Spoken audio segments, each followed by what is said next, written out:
All right, chemistry kids, we're in the third part of our Unit 5, the mole, and we're dealing with formulas and calculations with formulas.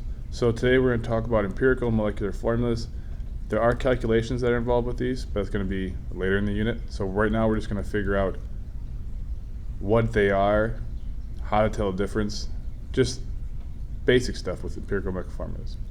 All right, so here we go. Empirical and molecular formula. First of all, what is an empirical formula? Remember, we're talking like chemical formulas here. Empirical formula is the simplest whole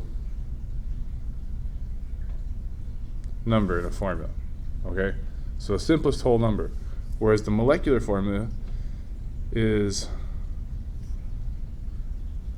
how it actually exists, all right? So they can be the same and they can be different, all right? But they are related nonetheless.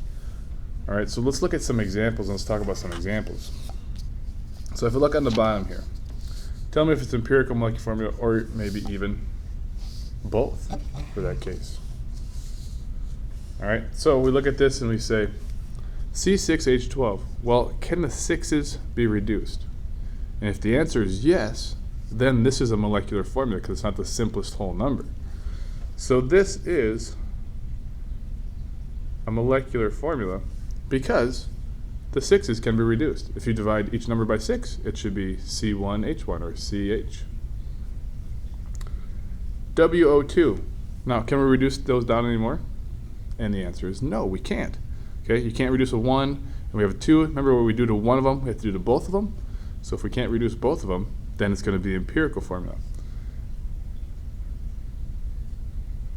So the empirical formula. And if this really is a molecule that you can find in the world today, it could actually be both. So it is possible that it can be the empirical and the molecular formula, depending on what the question is asking or what people are asking about. All right? So then you look at the next one here. X39, Y13. Well, can that be reduced? And your answer should be yes. It can be. So if it can be reduced, it's a molecular formula. If it can't, it's empirical. Simple as that. C8H18, can that be reduced? Well, yeah, you could reduce that. So it's a molecular.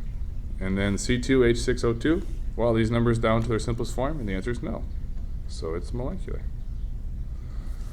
So really, the big difference, and this is just a basic lesson, is that the empirical formula is the simplest formula it can. It's been reduced down. It can't be reduced anymore.